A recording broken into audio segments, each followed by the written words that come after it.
Welcome, my dear viewers. Thank you for being with my channel and watching my videos. I'm telling you a story from my life. Watch this video to the end. You will understand what I'm telling you, so as not to miss my new videos. Do not forget to subscribe to the channel and leave your explanations in the comments. Then let's go. After not seeing him for a month, John just thrust a divorce lawyer's business card at me without even asking, "Are you okay? Or how are you feeling divorcing a wife who doesn't work? Pay me $1,000 a month as alimony. Sounds good. Take care." John chuckled as he said this, standing beside him. Emily was wrapping her arm around his, wearing a similar smug expression. "Fine, let's divorce then." I said it so casually that John seemed a bit surprised, but he quickly shared his smile with Emily. Good thing John isn't much of a thinker. It makes my plan easier to execute. After the divorce papers got approved, I decided to start my revenge plan on both of them. I will make them cry as a celebration of my recovery. My name is Sarah Wolf. I'm a 47-year-old illustrator. I'd also work as a children's book author. I just love drawing. I have two childhood friends, John and Emily. They're important friends to me, and John is also my husband. It all started when John asked me out as I was heading to a different college after high school. I was surprised. I thought he was into Emily, but I couldn't say no to a confession from John, whom I had secretly liked. After some thought and consultation with Emily, I accepted John's proposal. Emily's behavior had been a bit problematic since teens, but she was still a dear friend to both John and me. However, Emily had a tendency to snatch other people's boyfriends and then dump them once they became obsessed with her, causing problems time and again. Her parents were concerned, so John and I often spent time with her to watch over her. John and I got married when we were 25, 4 years later. Emily brought her fiancé into our lives. His name was George, a professional working for a top-tier company. Nice to meet you, Sarah and John. I've heard so much about you. Looking forward to our future together. George was very polite, and we all got along immediately. We would get together during holidays and vacations, taking trips or going on long train rides to enjoy some drinks. However, things started falling apart after Emily got pregnant 2 years into her marriage.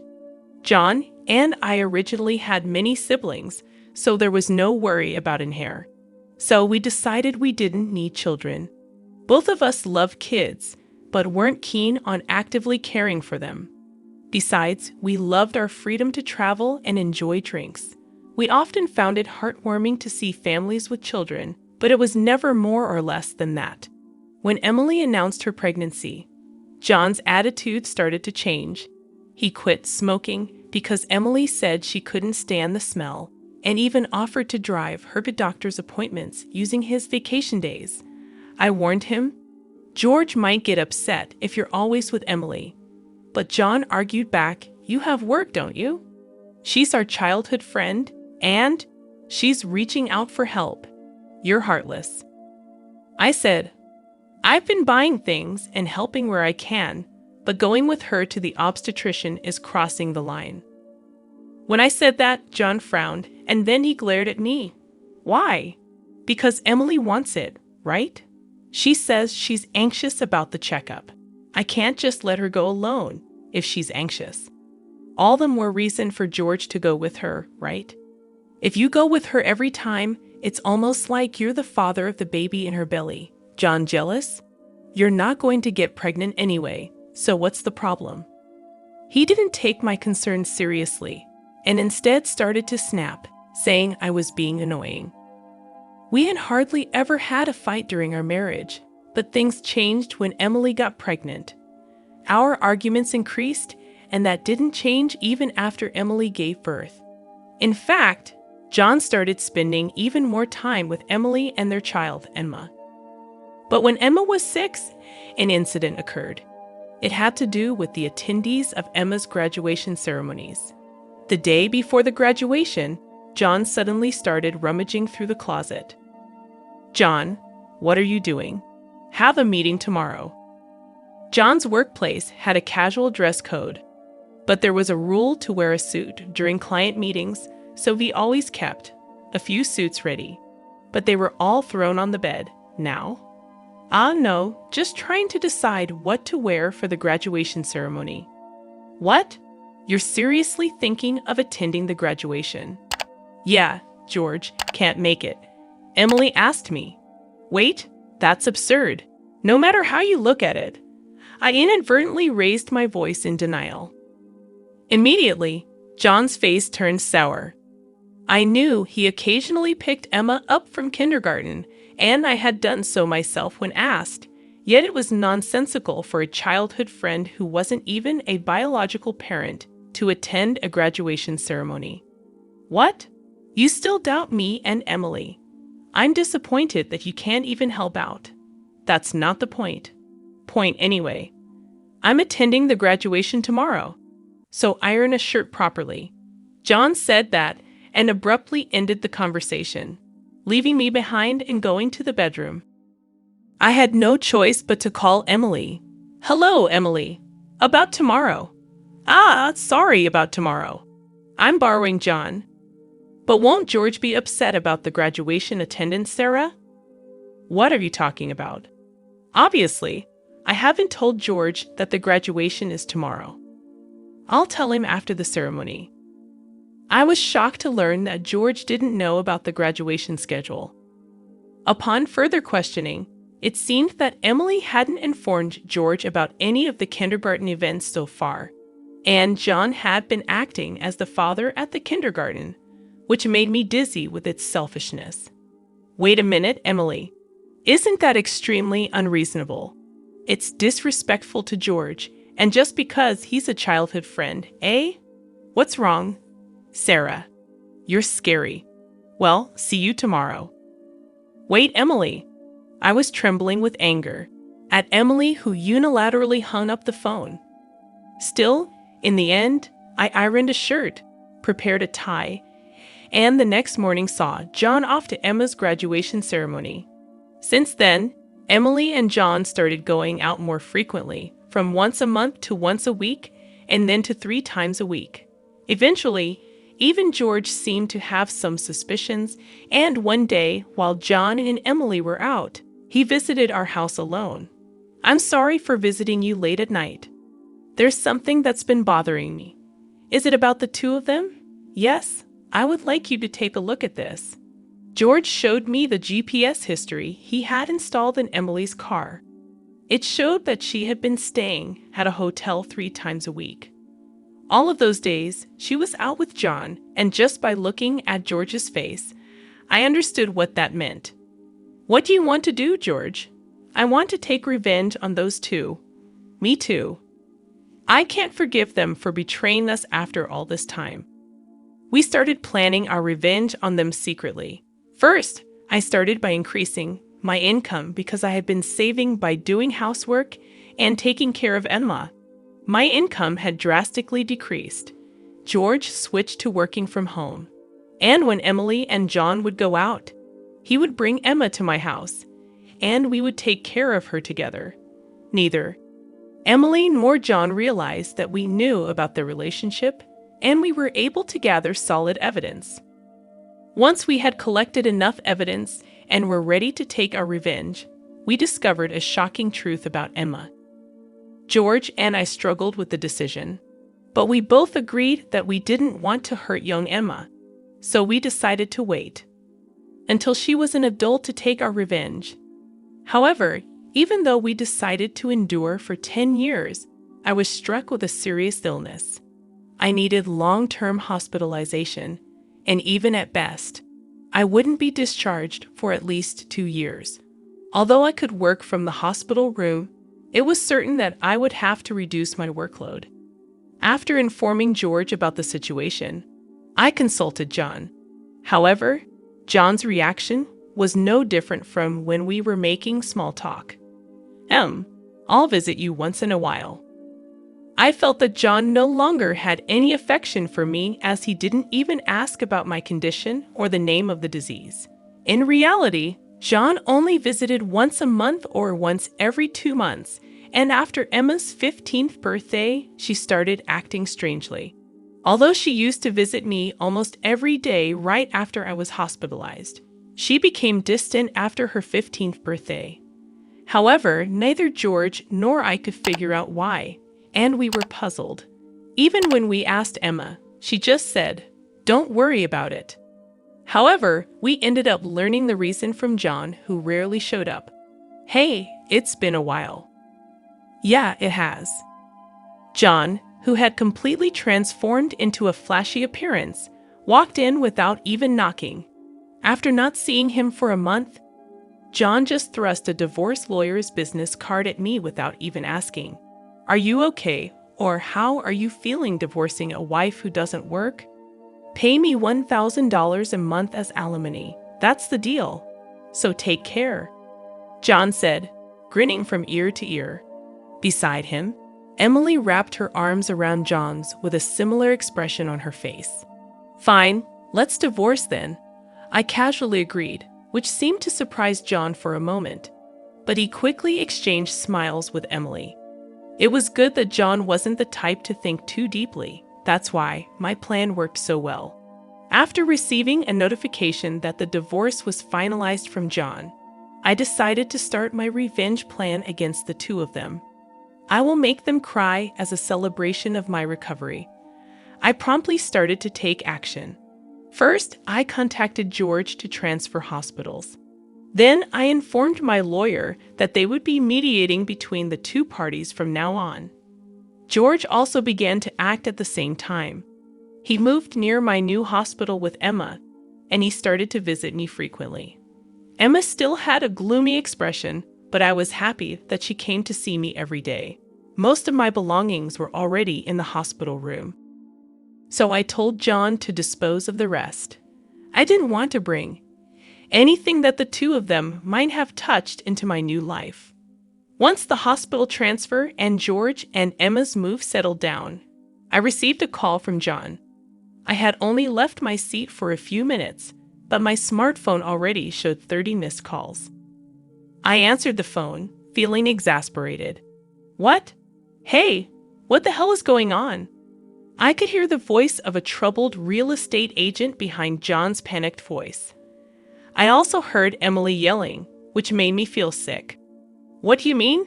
What's going on? It's obviously about the house. Why do we have to move out?" John shouted at me as if it wasn't his fault at all.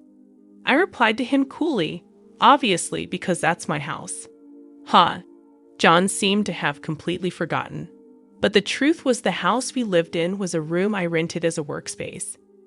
When I started to make a living as a freelancer, at that time, I didn't have enough income to maintain 2 houses, and John didn't have enough income to live alone. So he ended up moving into my place. Therefore, Jan had never paid the rent or utility bills for that room. Although I received some money from him for living expenses, it wasn't enough to maintain the place. Unfortunately, that room was already canceled. It was far from the hospital I transferred to, so I had processed the cancellation the day after submitting the divorce papers. I didn't inform him because the real estate agent who knew the situation said they would contact him. George and Emma suddenly disappeared, and our house was sold. What are we going to do about our new house? I don't know. Maybe stay in a business hotel for now. As I turned on the speaker and started working, John yelled in frustration, "Don't screw with me." However, he seemed to remember something and started speaking in a more soothing tone. "Well, whatever. When will you transfer the money? We're running low on cash." "What are you talking about?" "Huh? Don't mess around. I told you to pay $1,000, didn't I?" "Oh, I don't recall agreeing to that." My nonchalant response was met with incoherent screaming from John on the other end of the phone. Apparently, he thought he could get money from me and had been squandering it. Even if he had $1,000 left, how did he plan to get by for the rest of the month? Hey, don't just stay silent. Say something. There's really nothing to talk about. My retort left John momentarily dumbfounded, but he soon started yelling again, growing increasingly annoyed. I addressed John in as cheerful a tone as I could muster. Anyway, we're basically strangers now, so please don't contact me anymore. You'll hear from my lawyer. Huh? Lawyer? Hey, wait a minute. I hung up without listening to John's response. He tried calling back several times, but I ignored it, and eventually the calls stopped. However, angry that I didn't answer, John started ignoring calls from my lawyer. He certainly had a childish side, but I never imagined he'd be the kind of person who didn't mind causing trouble for others. I sighed deeply at John's selfishness. A few months later, after a temporary discharge from the hospital, I visited John's parents' house. In front of me were John and Emily, both looking small and trembling. You telling my parents is a low blow. Oh, I just reported that we got divorced. Jan glared at me in response to my answer, but he shrank back under his father's stern gaze. Actually, I had a great relationship with my in-laws, even visiting and dining with them when John wasn't around. Despite being so well loved, I felt it was wrong not to share the details of our divorce. So I went to visit them. Is it true that you're remarrying Emily? Yes, it's true. True. Emily, Emma, and I are going to start over as a family. What are you talking about? Your only family is Sarah. She's not my family anymore. John's words made his father frown with a look that seemed to say, "Give me a break." John shook his head a few times, then handed me a piece of paper. It was a bill from a nearby luxury hotel. What's this? It's the bill from the hotel we stayed at. John, acting as if it was obvious, pointed at the bill on the table, then suddenly collapsed. Oh, what the heck, Mom? I didn't raise you to be like this. My mother-in-law, gasping for breath, was met with a look of disbelief from John. Next to him, Emily wore the same expression. Why are you so angry? It's just that the family is changing because I'm getting married. Plus, you'll have a grandchild, a blood-related one at that. Aren't you happy? You two didn't. My mother-in-law, looking as if she couldn't believe what she was seeing, glanced at Emily, then turned her gaze to me. Both my in-laws understood that I didn't want children and still treated me as their own daughter. Of course, they treated Emily, my childhood friend, similarly. But there was always a boundary between a daughter-in-law and a friend. I remembered Emily often complaining about that. So I was certain my mother-in-law wouldn't be happy about this situation, and Emily should have known it too. You dote on Emma, right? It'll be your grandchild, so you'll be happy, right? It's because she's a child I've known since she was little. Oh, but half of her blood is from John, right? Even after all this, Emily, showing no sign of remorse and acting as if she couldn't understand the problem, gave me goosebumps. At that moment, someone who had been silent until now spoke up. Enough already. It's disgusting, huh? Emma, who had been playing with her smartphone in the corner of the room, spoke to Emily without looking up. The room fell into a stunned silence. My dad is the only one I consider my father, whether we're related by blood or not. He's the only one. But you know, John has always been the one to attend your school events. I heard everything from Dad, how he was always informed of the event dates after they were over, how eventually even the events themselves were kept from him. But Dad always said I was his daughter, so I am his daughter, and I will never be yours. Emma glared at Emily as she said this. Then, sitting beside me, she switched to a more concerned tone. You know, when I found out about this, I thought you would hate me. But Dad said that wasn't the case, so I came here today. Emma, I love you so much. You were so kind to visit me every day while I was in the hospital. I was really happy, Sarah. Emma, perhaps relieved of her anxiety, teared up and hugged me tightly. It might indeed be a child resulting from an affair between John and Emily. Yet it's a child I've taken care of for 15 years. There's no way I don't have affection for her. Speaking of which, Emily, Weren't you curious why I wasn't surprised when I found out Emma is John's daughter? Ah, Emily looked startled. Before she could speak, a new person entered the room. We knew from the start, 10 years ago actually. George suddenly appeared. Understandably so, as she had recently unilaterally demanded a divorce, citing irreconcilable differences. I was shocked when you mentioned divorce. Oh, and unfortunately, you're not divorced yet. The divorce papers are still here. Didn't you notice? What? I figured it wasn't in Emily and John's nature to confirm things.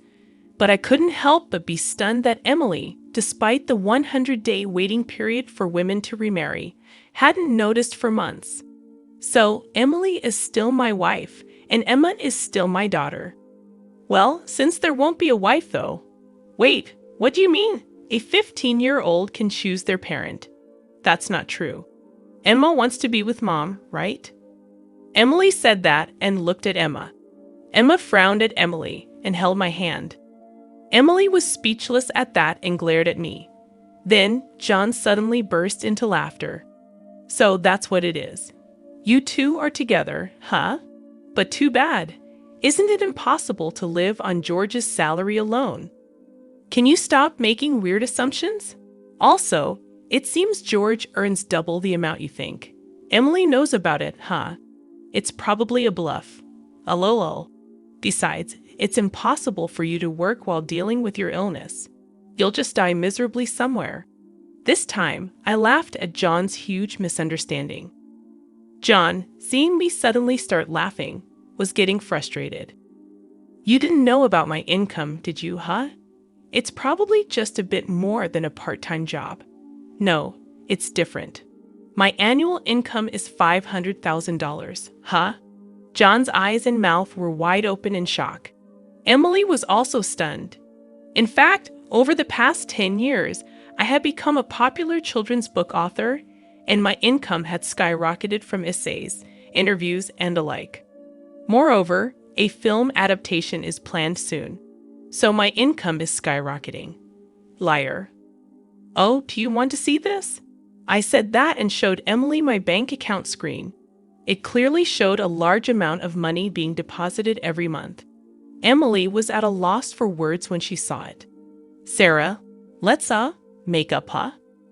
What are you saying? Emily was furious at John's words. Blinded by the money, I watched them blankly and then opened my mouth. Well, if you want to get married, feel free. Oh, and I'll definitely take the compensation for damages, Sarah. Wait, Sarah. Ignoring John's words, I took Emma's hand, and after saying goodbye to my in-laws, I left their house. John originally worked at my father-in-law's company, but it was revealed that he was lying about going out for sales, and he was fired. My father-in-law planned to forcibly put him on a friend's fishing boat and work him to the bone. Working on a fishing boat was tough for an indoor-loving John, and he contacted me several times. But each time, I notified my father-in-law, and eventually, the calls stopped. Emily lost custody to George and got divorced. She seemed uninterested in John, who couldn't afford luxuries and didn't seem to chase after him. She was disowned by her family and lived alone in a rundown apartment. She hadn't worked at all since getting married, and since she had always made others do things for her, she couldn't do anything herself. And there were hardly any places that would hire her as a full-time employee. Still, she had to pay for her living expenses and child support, so she worked multiple part-time jobs and barely made ends meet. After entering high school, Emma worked hard every day to study abroad and go to a prestigious university overseas. Being originally diligent, her dream is to translate my picture books and deliver them to children all over the world, which makes me happy. As for me, my picture books are selling well, and I am receiving more and more offers for anime adaptations and merchandise.